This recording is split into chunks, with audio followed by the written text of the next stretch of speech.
Moving over to the lee, this is the one that's drawing all the attention right now. It's the big smoke plume that everybody's seeing from, halfway across the state here. So what we're looking at, I'll kind of go through from top to bottom here. Up in this corridor right around the town of Meeker, we have that pretty well locked in and secured. You'll notice that's where our containment that we're showing for this fire is up here around that town piece close to Meeker. That was a priority for us. That's how we deploy our resources. We identify priorities, values at risk, and things in the area that we want to focus our efforts on protecting and move out from there. So right here across Meeker, we're feeling really good about the threat to the town of Meeker no longer being there. Of course, we still have resources in place that are going to be in and throughout the area as we go through the duration of this incident, providing coverage and making sure that we're keeping a presence and keeping an eye on everything so that we're not surprised by anything down the road, but not anticipating any issues up along the corridor for the town of Meeker. Coming across the top and what we're calling Division Oscar and into Division Mike, it comes across the Highway 64 corridor there. This is starting to also look really good. Crews have been in there going direct, building fire line and securing that as well. Still a little bit of activity in this steep country here that they're having a little bit of trouble getting access to, but they're working through that and they're making good progress on securing that edge there, really with the intent in the next day or so before we get some shift in the winds, that's all looking really good and tied in to that corridor. We also have some secondary options and plans in place so that in the unlikely event that something does come out of there, we're planned and ready for that to take care of that issue over there. Coming around Division Zulu, this is the County Road 5 or Piance Creek corridor. This piece all over here is all pretty well contained. Again, the crews are working in there, going direct as close as they can, putting in hand lines and securing that edge, really all the way around over into kind of the hub of the oil and gas infrastructure in the middle of the fire there. Coming around into Branch 3 into Division Zulu, Division X-Ray, this is where we're seeing all of the activity. This is where all the main fire activity is. We're still seeing extreme fire behavior every afternoon. It's almost like clockwork, 3 or 4 o'clock in the afternoon. It gets aligned with some wind, some heating from the day, and combined with dry fuels that we've had throughout this area through kind of some long-term drought. That thing is finding available fuels in these unburned pockets, and it's making some pretty good runs still. So definitely some challenging ground down here. Last night, the crews were able to complete a strategic firing operation here along the paved County Road 3, and that all went really well. Successful operation in there to really kind of lock off the threat to this Greasewood area and all the oil and gas infrastructure over there. So they're in there again today, adding a little bit more depth and making sure that line stays nice and secure, as well as wrapping around down the County Road 5 Piance Creek corridor there. Coming down farther here off the point, there's this spot and slop over piece. That has grown to about 2,000 acres as of today. And so that's our primary focus right now, is trying to get folks out there to see if they can pick that thing up. Again, kind of challenging country and terrain, but we're utilizing hotshot crews and heavy equipment to see what we can do with that, along with a host of aircraft, helicopters, and working on some retardant in there as well. As far as coming down south, again, kind of the purpose and a lot of the reason we get a team like ours in is we look big picture and really long term, and we do a lot of planning way out ahead of what we even think it's going to do, so that we're not really ever surprised when it does something, and we already have plans in place to address those concerns. So we do have some contingency work going on down south here, really to kind of address any concerns for the rifle community. We don't anticipate the rifle community being impacted, and we're feeling really comfortable with what we have here. But we are planning as a team so that in the unlikely event we do get something that progresses farther south, we're ready for it. We have plans, we have the resources, and we have the capability to address that if it becomes an issue. That's kind of a quick wrap on the fire, the Highway 13 corridor. still closed, and primarily due to firefighter safety and traffic in the area, and then also getting some smoke that lays down into that canyon, reducing visibility for drivers. So still some activity along this corridor as the fire backs down into the highway, and it starts to clean up, and they're making sure they have a good presence in and around the homes that are in that canyon corridor. Let's see. I touched on it a little bit, but some of the driving factors behind this fire, really kind of taxed by the fuels and the weather. Last week we had 6 days in a row of red flag warning conditions, which is low relative humidities, high temperatures, and high winds. And that compounded over that amount of time really creates a challenging situation for our firefighters on the ground. And then the fuels conditions in this area, they're super drought stricken. The fuels are really dry, really receptive, and that combined with the weather conditions creates near impossible conditions for us to really do what we would normally do in being effective, direct, and we're having to look at longer term plans and things out a little bit farther than we normally would. So challenging fire, challenging terrain. The one day last week we saw that 30,000 acre run in just one afternoon. So it's a pretty challenging environment, and it wants to move, and we're still in those conditions as we move into the next couple of days here. A little touch on kind of how some of the strategies and tactics play into what we're doing. Like I mentioned with the extreme fire behavior, it changes how we address those things. Oftentimes we like to try and get in on that fire's edge and take that as direct as we can.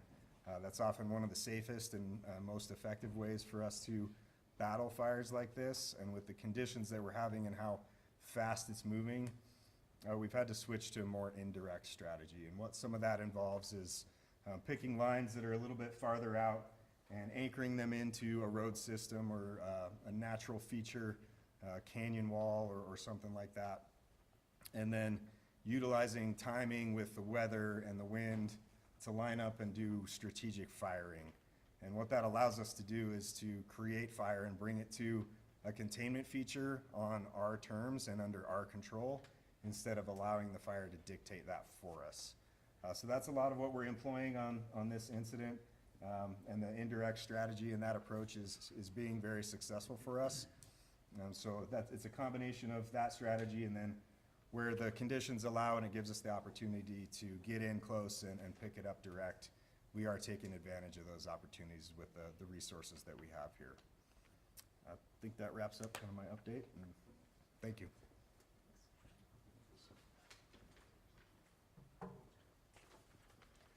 Thanks, Tyler. Really appreciate the thorough update there. So next up, we're going to be hearing from Anthony Mazzola, who is the Rio Blanco County Sheriff.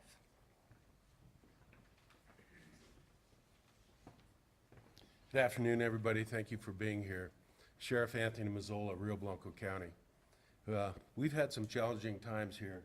I want to go over a little bit of history of how this fire started, how fires started. The first fire we had was the elk fire.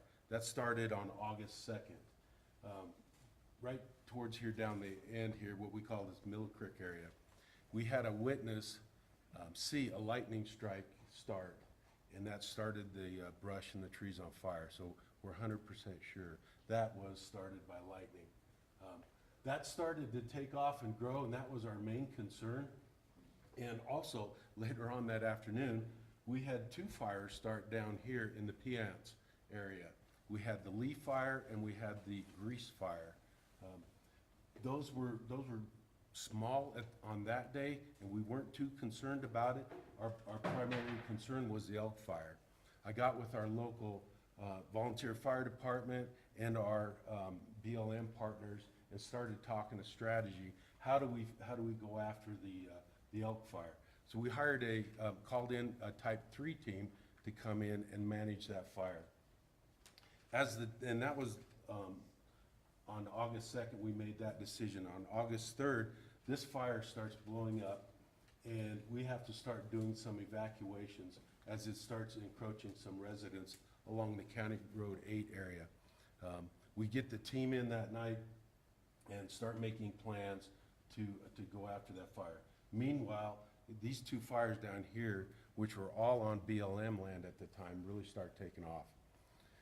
August 4th, the Lee Fire and the Green Fire decided to join and became one major fire. That really got everybody's attention, and the Type 3 team that we brought in to fight the elk fire, we said, okay, this was a smaller fire, so let's move that Type 3 team over here. Well, those fires took off, as you heard from the operation division, at how wicked those fires take off and run. The Type 3 team that we hired, they realized this is gonna be a lot bigger fire than we did. Getting with our BLM partners, our Forest Service partners, we decided to bring in a what I used to call Type 1, Type 2 team. Now they're a critical incident management team, and it was the Rocky Mountain 3 team that came in. We really appreciate their support. This fire started taking off, and on August 6th, this fire started threatening the town of Meeker. Our strategy was to try to hold it on Highway 13, and we're doing this with a small group of people, nothing like you see here today. Had our local BLM guys, our local fire guys, and a few of the federal teams that came in and helped us out. Unfortunately, it jumped Highway 13 and took over off what we call the hogback. There's this big line of mountains right here, and it came over the hogback. We started putting the town in set status. If you ever heard of Ready, Set, Go, that's what we're using here. And we ended up putting the town in set status, which you can imagine makes a lot of people nervous. Thankfully, a lot of people pre-evacuated on their own, just in case. And with the help of the teams that were here, the fire engines that were here, they were able to hold that up. And it never did cross the town, thank goodness. As we moved on, we had to evacuate more people on the east side of Highway 13 because of the threat coming this way. So, like he said, those fires were taking runs. As of now, we have on the Lee fire, 3 residential buildings that were lost, 12 outbuildings that were lost. On the elk fire, we had 2 residential buildings and 2 outbuildings lost. Right now, the elk has no evacuation zones. Everybody was able to go back to there. And at the time when we had evacuations, we had approximately 215 people evacuated out of the elk fire. At the height of the Lee fire, we had a total of 840 people evacuated, or that were in the go zones, we call them. It's been amazing to watch the support of the town coming together, working together with our federal partners to fight these fires, our state fire guys coming in and helping us. It's been an amazing journey. It's been wild, it's been scary, but you know, we're a rural county and we bond together and we work together. And I just want to say thank you for all the support out there that we're getting outside of this community. It is much appreciated. Thank you very much. Thank you, Sheriff. Next, we're going to hear from Commander Chris Bornholt from the Garfield County Emergency Operations. Hello, Chris Bornholt. I'm the Emergency Operations Commander with the Garfield County Sheriff's Office. Although the fire is not in Garfield County, we've been heavily involved. I think I've been up here for about 6 days in preparation for what the fire may or may not do, and then also helping out with Rio Blanco with some of the stuff that they're doing. As far as Garfield County goes, it looks like we're probably maybe a half mile or so from the county line still, but it just seems to be inching and getting a little bit closer every day to that line. We've had a lot of, we've done some pre-planning. We've got a lot of evacuation zones set up. We're doing the Ready, Set, Go as well, the same with Rio Blanco to make it easier for everybody. It's new to us, so we did a meeting last night and kind of explained that to our folks in Garfield County. With that being said, we have some Ready, Set, Go. We do have one section of our county that is evacuated at this time. It's just a small section, and we're continuing to watch what the fire's doing for whether it's gonna go in Garfield County and then what it does once it gets in there. and where it goes. We have done some pre stuff. We've got the DOCs evacuated out of the rifle area. We did that they kind of did that on their own, with some advice from us, but kind of take that off the table so we don't have to worry about that. They had 100 and some inmates in there at that time. The city of Rifle has closed their Rifle Mountain Park, and the BLM has done some closures in Garfield County that we're kind of finishing up today to kind of take care of that part of it. As far as the public safety piece of that, we're just kind of watching, monitoring, kind of getting our residents in Garfield County to start paying attention just in case there's something that happens, and we need to move quickly. The smoke impacts have been pretty good in Garfield County the last few days with that wind coming out of the north. It's kind of pushed all that smoke down into Garfield County. Our public health department has been doing air quality alerts. We have a bunch of monitors in there, and we've been monitoring that daily to make sure that we're not having any more issues with that down there. And that's all I had, so thank you. Thank you, Chris. And next we have Bill Mills, who is the field manager for the BLM White River Field Office. Good afternoon. My name is Bill Mills. I'm the field manager for the White River Field Office based here out of Meeker. I'd like to start by thanking the residents of Meeker and the residents of Rio Blanco County for providing tremendous support to a very large incident. The firefighters are seeing and feeling that support, and I just want to pass on their thank you. Next, I'd like to talk about BLM's role in a major incident. When firefighters start, our job is to quickly identify the values at risk and establish objectives and priorities for the firefighters on the ground. Once we determine that that capability exceeds our current capability, we order a team. And in this case, we ordered a Type 3 team. And that team hadn't been on the ground even 6 hours when we clearly identified the need, or that it would exceed their capability and the need for a complex team. We ordered the Complex Incident Management Team, Rocky Mountain Team 3. Thanks to them, they mobilized very quickly, and were here within 24 hours to provide support before this fire started to make big runs. We established the number one priority as firefighter and public safety. To support that priority, we applied a public lands closure on the east side of the Piceance Basin from Garfield County to Moffett County, a very, very large portion of public land. As we worked through that closure, we provided exceptions for our permitted activities such as oil and gas operators, ag producers, and other permitted activities such as rights-of-way holders. We developed a process for those permitted activities to enter the closure area and still perform their work with an understanding that we would need to get them out quickly if fire activity changes. Next, I'd like to highlight the partnerships that we have on this incident, which are quite significant. I mentioned the Complex Incident Management Team 3. They're providing outstanding support to the objectives we set out for them. We have a great relationship with the Rio Blanco County Sheriff's Office and all of Rio Blanco County.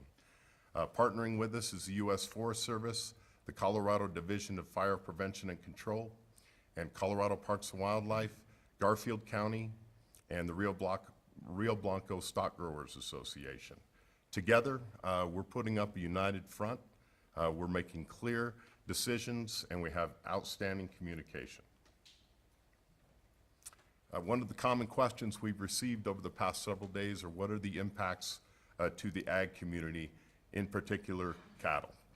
At this time, there's no way for us to know the impacts to privately owned cattle.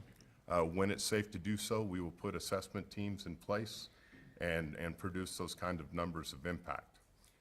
It's our priority to maintain firefighter and public safety at all times. Last, I just want to close by thanking my personal team. The field staff at the White River Field Office is doing an excellent job. There's so many people that I can thank, and I would hate to leave somebody out, but as members of this community, they've come together in providing support to this incident. Thank you. Thanks for that, Bill. Appreciate you. And our next speaker is Sam Parsons, who is the District Chief at the Colorado's Division of Fire Prevention and Control. Good afternoon, everyone. As Bethany said, Sam Parsons. I'm the Agency Administrator for the Colorado Division of Fire Prevention and Control. We're a division of the Department of Public Safety. I'd like to just briefly explain our role here as a state agency and also end with a quick overview of all the resources that we've brought to bear from the state side of things. So in Colorado, when a fire gets large enough to exceed the county sheriff's capability to control, because the county sheriff is technically the fire warden of each county, he's able to make a request to the state of Colorado for assistance. So Sheriff Mazzola has done that. So the state of Colorado has come in, and we have brought financial assistance, technical fire management assistance. Our partners at DHSCM have brought consequence management assistance, and we've brought a whole team here to assist the county to get through this difficult fire. I'd also like to highlight our partnerships, as Bill Mills said, with the U.S. Forest Service and the Bureau of Land Management. Very grateful for those partnerships to manage this fire and give direction to the incident management team. Briefly, the resources we have from the state side on this fire are 1 district chief, we have 3 battalion chiefs, multiple engines are here, we have 6 wildland fire modules from the state, multiple rotor wing aircraft, including our Sikorsky S-70 Firehawk. We've also brought 2 National Guard helicopters. We also have multiple fixed-wing aircraft, including large air tankers, seats, and additionally, our multi-mission aircraft, or what we call the MMA, provides critical intelligence, including infrared mapping and perimeter mapping as well. Additionally, DFPC also has additional staff working behind the scenes in other parts of the state, and that includes intelligence coordinators, dispatchers, and logistical support. Also, we have twice activated the Colorado Mutual Aid System, or what we call CMAS, and that is a system that brings in fire cooperators across the state very quickly for a short amount of time, and we just want to say thanks to those cooperators for helping us with that effort. And I think lastly, I just want to say that we really appreciate the public support and as we protect and keep this county safe. Thank you. Thank you, Sam. And here with us today is also Doug Overton, who's a Rio Blanco County Commissioner and has some words to share with us. Doug. Thank you. Welcome to Rio Blanco County. This isn't the way we like it, but you're welcome anyway. We'd like to thank everybody helping with the fire. We have some really good relationship with the BLM and Forest Service crews that are here, that are stationed here, and they've helped us out a whole bunch.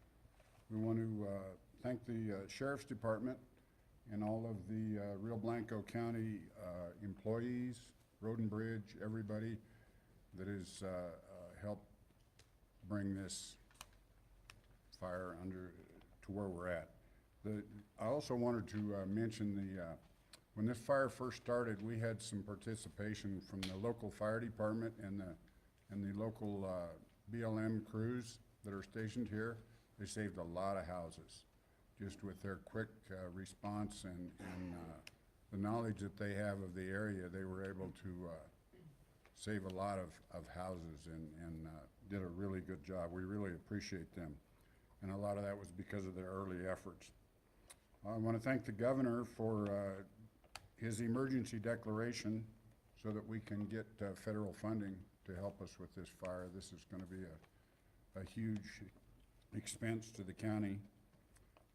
I want to thank the local citizens and the way that they're working with the fire crews and staying out of their way, and we're all very gracious that you're here and helping us. After the evacuation orders started coming in, we had 840 people we had to figure out what to do with, so we made some calls to the Garfield and Moffett County, but we were limited because they closed 64 going to Rangeley, and they closed 13 going to Rifle, so we had to, anybody we sent out, we had to go north. But once again, this community is pretty tight, and of the 840 people that we displaced, very, very few went to the shelters that Moffett County set up for us up there. Everybody found a friend or another place to go to that worked out really well. The ranchers worked together with each other real well because there was a lot of cows, just BLM permits down through Piance Creek and where this thing burned. And the ranchers worked really well together, helping each other get some fires out. There was some pretty tense times when the cattle trucks were actually alongside the fire, trying to get some of these cows moved, and they did a really good job. I want to thank everybody in the community for being patient and working. We've got over 700 firefighters here now, so we have to be patient and let them do their job. And finally, we're working to bring a fiscal agent for donations together so that we can have something organized that will take care of the people in the Elk and the Lee fires, no matter what county they're in. We want this to be a county, a multi-county setup, because all three counties have helped in this situation, and we want donations to go to the fiscal agent that we're working on this afternoon, and we'll make that announcement soon, as soon as we get the contract signed, so that anybody that is affected by the Lee and the Elk fire will be able to access these funds no matter where they live. Thank you, everybody. Thank you, Commissioner. We appreciate you being here. And to close out our presentation here today, before we take some questions, we have Ben Sanders, who is an incident commander with the Rocky Mountain Area Complex Incident Management Team 3. Good afternoon. Thank you, Bethany. My name is Ben Sanders. I'm a incident commander trainee with Rocky Mountain and Complex Incident Management Team 3. You've heard from a lot of our partners today. You've heard from our operations section chiefs today on when this fire started. One of the purposes of an IMT or a CIMT is coming in and assisting with the local agencies when the current fire or the fires have exceeded the limits of the local unit, and it will help establish them to make ready for IA. So traditionally, we come in with 75 people on the roster, and we were able to expand and contrast as needed. As everybody knows, this fire is a large fire, so we expanded our sections, whether it be finance, operations, logistics, to keep up with this. Currently, we have 1,300 people on this incident, So some of the tactics and strategies that you've heard from our operations, it takes a team. We've developed these strategies with our local agency administrators and determined the values at risk, and we based our strategies on the values at risk. Some of the values at risk that were identified to us from the get-go were Highway 13, the community of Meeker and associated residents, infrastructure, power lines, and oil and gas.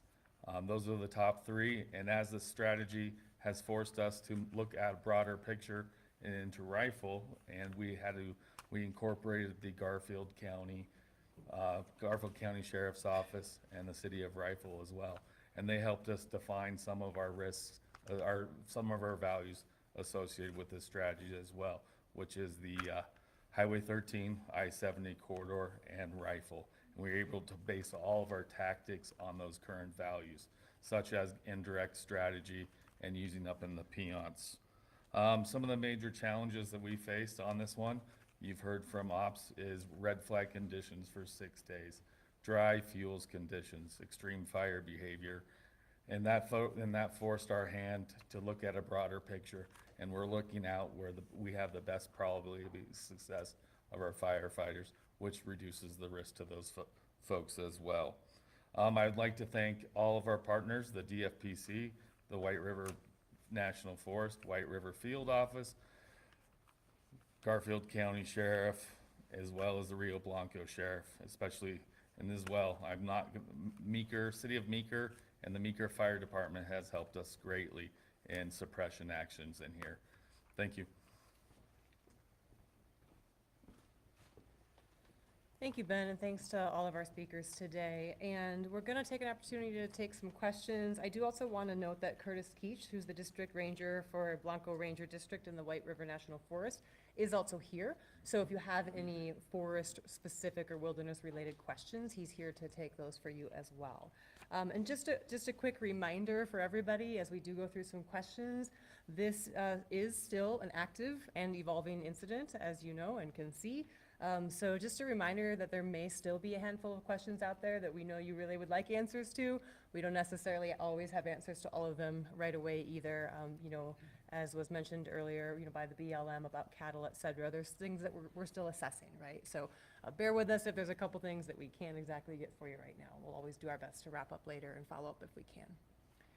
Okay, so how we're gonna do this, okay, I got a first one. How we're gonna do this is we'll take the questions out there. I may repeat it just so folks are sure to hear it up here, and then we'll kind of quickly figure out amongst ourselves who that question is for. Unless you already know it's for someone specific, that's fine as well. So go ahead.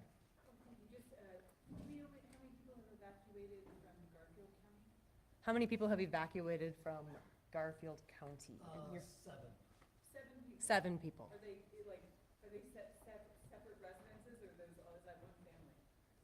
It's five residents. Okay, great. 5 different residents in Garfield County? Okay, great. And if it's a longer explanation, they'll come on up too and share with you, okay? Yes, sir, go ahead. Just again, you touched on it briefly about rifle and where the fire kind of sits, if you will, at least with the leaf fire. Can you go into any more detail? I know the tone of voice sounds like it's going to be okay, but can you go into any more detail for folks who live down there? I know there are a lot of folks down at that community meeting last night. Any more insight as to what's next? Anyone want to take a what's next for rifle? Great. So Tyler Nate, the operations again.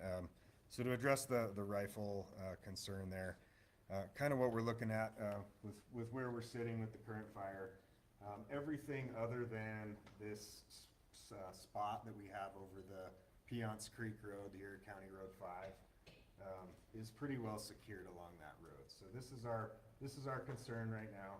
And the strategy that we're taking with that current piece is we're utilizing this as an opportunity. We have a good window with weather and moderated conditions today. So we have hotshot crews, heavy equipment, helicopters, fixed wing aircraft using retardant, and we're really trying to be super aggressive with that today. With the hopes that we can get that kind of pinned in there by going as direct as possible. Now, at the same time that that's going on, we also have 2 other additional layers of work that's being completed. So out just a little bit farther, there's a road system that connects into the rim here. And the rim is a prominent rock feature. If you guys have driven up and down the Highway 13 corridor, up high on the left, if you're coming north, that rock feature there is an excellent holding feature. And we always look for those natural features out there that we can utilize to our advantage. That eliminates an area that we have to work, and we let nature kind of help us with containing that fire. So there's a smaller box there that comes over in and ties into the rim that they're working on completing today and into tomorrow. And then we also have folks out here farther. There's a east-west road along here, pretty prominent, that they're working on prepping out, and that means clearing brush away from and widening that road system to be able to utilize that as a containment line. And again, tying that into that prominent rock feature with the intent that if our primary strategy of getting in direct and taking care of it with what we're trying to do today and taking advantage of that opportunity, we have a second fallback that's already in place, and then we even have a third one that's really kind of been discussed through the agency administrators as looking sort of big picture and then taking our opportunities to narrow that and close that gap as the conditions, the weather, and the fire allows us to do. So I hope that helps kind of answer the question there. We have a lot of planning and a lot of people in place way out ahead of this thing that really minimizes that risk and that threat to the community of Rifle itself. Thank you, Tyler. Yes, go ahead, Ally. So this is now the 5th largest wildfire in the state's history. Do we know off the top of our heads how many days it took to put out before above it? And if we have any grasp on how many more days it's going to take to get this? Did you say how many days it took to put out the other 4 fires that are? Four bigger ones, if you will. I don't know if anybody's gonna have that information right off the top of their head. It would, something that the state may have somewhere in their history, but it would be a little bit hard for any of us, I think, to pull that off the top of our head right now. I mean, you know, the Cameron Peak Fire obviously burned for a very long time, over 100 days. Several of those other fires burned less time than that.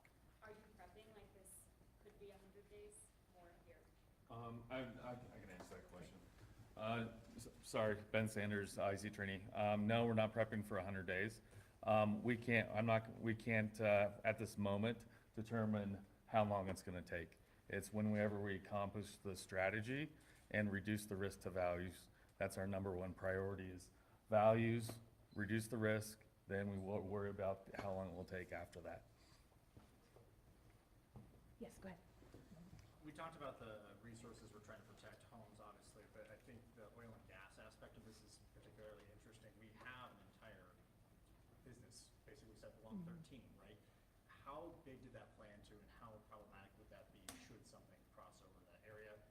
Is this one of those situations, like, I just don't understand, if you throw a propane tank into a fire, it doesn't explode because it has protective casing. Is that the same for these operation locations as well as, or are we worried that if fire does reach those values, it could create a bigger problem? So we've got some questions about the oil and gas and the impacts on those actual physical structures. Anyone able to address that? Thanks, Bill. Bill Mills, field manager for the White River Field Office. Most of our oil and gas infrastructure in the Peons Basin is right through here. We don't have a great deal of resources to the east of Colorado Highway 13. Part of our permitting activity for oil and gas are design features for oil and gas pads. And what we've seen time and time again throughout this fire is that those design features are proving successful. When oil and gas operators develop those pads, there's a requirement for them to clear vegetation around those pads.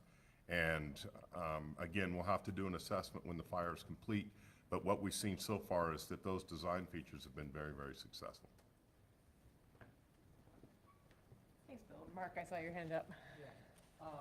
116,000 acres and I believe 5 homes destroyed. Seems like a remarkable job on firefighters' behalfs to save a heck of a lot of people's livelihoods and homes and things like that. Reminds me a little bit of the Pine Gulch fire that was, what, the second or third largest, but didn't really have any losses when it comes to homes and stuff like that.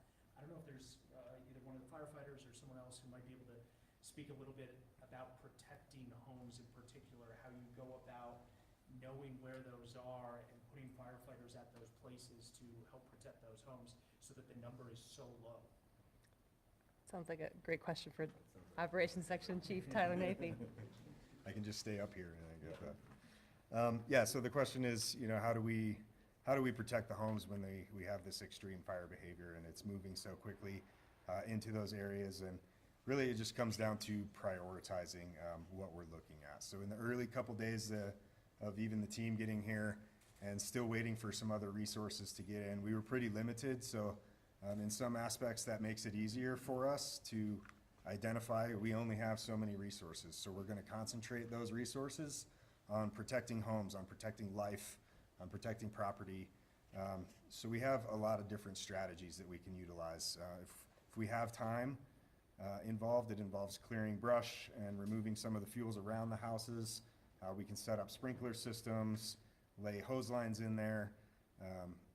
This one, we didn't really kind of have that luxury of time, so a lot of the tactics that were used for structure protection on this particular fire were coming in as the fire was approaching it and either getting some heavy equipment to do a quick loop around the back of the home and utilizing that as a control feature, and then utilizing drip torches and doing some strategic defensive firing around the back, basically to just bump the main fire around that value, and then we keep an engine on it to make sure it doesn't come across that control feature and sneak up on the house, and we just continue that down the line until it hits an area of no values, and then we refocus that resource effort towards the next set of values, and that's been really successful, like you mentioned, on this incident, and something that we kind of use primarily until we can get some more resources in. And now we're sitting in a really good spot where basically everything out there that we are looking to protect has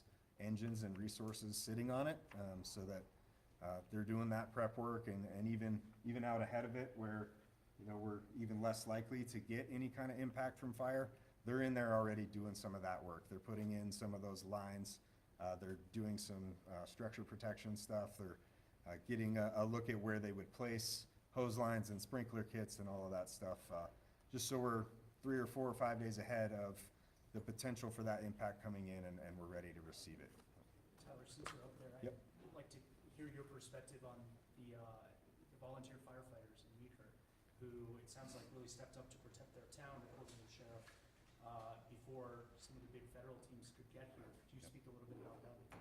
Yeah, I mean, we couldn't do what we do without the volunteer folks that are in all these small communities, They volunteer their time to help protect their own communities, and they do so kind of at a moment's notice and out the door, and, they get the real challenge out of the deal. They're limited on what they have access to, they're limited on personnel, and they get out there and they work as hard as they can to protect what they've got in their hometown, and hats go off to those folks and how quickly they were able to get in and protect what they did have, because they had a heck of a challenge here.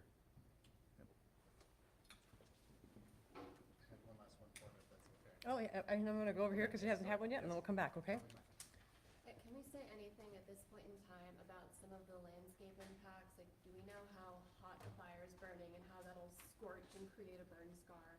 And what kind of, downstream impacts that might have, watershed impacts, impacts to the landscape that we're really trying to plan and be resilient for in the future as a result of this? Like, can we say anything at this point in time, or is it really too soon to tell? So questions about impact to the landscape, watersheds. Bill or Curtis? Okay. Or both? Bill Mills, Field Manager for the White River Field Office. So the question was, can we determine what landscape impacts or how hot the fire may burn?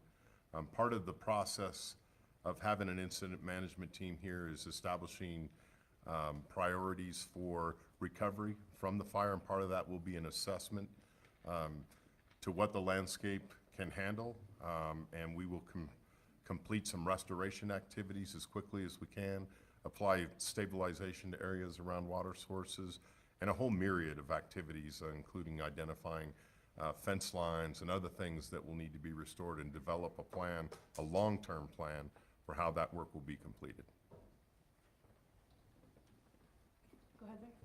Okay, I was just gonna ask for firefighters who've been on multiple missions, wildfires, what's different about this one? What has struck people as, ooh, I remember the Lee fire specifically because blank? Anybody have any specific, or both? Rock, paper, scissors? Go ahead, well, maybe we'll ask both questions. Yeah, so the question was, what's different about this one, and what are people gonna remember? I think really kind of looking at, even from my own perspective, that typically fires that we go on that are large scale in this fuel model, pinyon juniper, sagebrush, some of the lower, we're not in the heavy timber that we're kind of used to with the larger scale, is typically these ones, when the wind stops, the fire will lay down and they last a few days. So really kind of the big change is the fuel moistures and how dry everything is, the continuous red flag warning conditions that we've had have kept a fire that would typically be, a couple days and a much smaller and less intense fire have kept the conditions super extreme for a prolonged period of time. Something that probably most of the folks sitting up here can agree with, that we haven't seen this type of fire behavior in this type of fuel model for a long time, or maybe if ever. So kind of unprecedented in this type of fuel. So that's probably my biggest takeaway. Even as an incident management team, a lot of us came in and looked at it and were like, okay, we can grab this. And then it made a 30,000 acre run in one day. And we all kind of took a step back and like, all right, we can do this, but we gotta reassess. We just got surprised a little bit, so. Thank you. Yep. And did you want to speak to that? Tyler covered it just fine. Okay. All right, I think we've got time for a couple more before we probably want to hit the road. Go ahead. Chief Navy, sorry, I'm gonna make you get back up there. You mentioned beneficial to the fire mitigation efforts, particularly on the southwest end of the Lee fire. How critical are these next few days in terms of kind of solidifying those lines out there before the winds might change again if I go in a different direction? Sure. So really, that's a part of the planning that we put into play when we are looking at prioritizing areas and where we're stacking resources and what that looks like. We try to look a week out ahead, and what is that gonna look like? How's that gonna impact our operations, and where do we need to focus our efforts to really identify those values and put in some extra work and some extra resources to make sure we're securing that to protect the value. In this case, Meeker, right? So a lot of that was, we knew we were gonna have a switch after it made this big run towards town to the south, which is what we're currently experiencing. So knowing that we were gonna get a few days of reprieve up here, we made sure we really hammered this hard and took advantage of that opportunity that the weather gave us. And that doesn't mean we pulled resources from other areas of fire, it just means we maybe shifted some priority to make sure we were taking advantage of our favorable conditions when Mother Nature gives it to us. That's how we get ahead of fires like this. So again, we're feeling really good about everything up here on this north end. So when, a couple days from now, whenever the weather decides to shift around and we have that wind coming back in here, we really have no concerns about the community of Meeker. We've got that secured and locked off here. And then some of what that'll allow us to do down here as well is that'll switch to a more favorable condition here, and it'll blow the fire back into itself, which helps us to be able to adjust strategy. It makes it a little bit more manageable for us to get in and go more direct on that fire's edge with it blowing away from us than it blowing into our face. That's always an additional challenge there. So we try to plan as best ahead, utilizing all the different models and the weather and everything that we look at to take advantage of the opportunities that Mother Nature gives us. Thanks, Tyler. All right, maybe one last question, one or two last questions, anyone? Okay. All right, so if there's no other questions, we're gonna kind of transition a little bit here. You guys have all been amazing. Thank you so much for your great questions and engaging with us.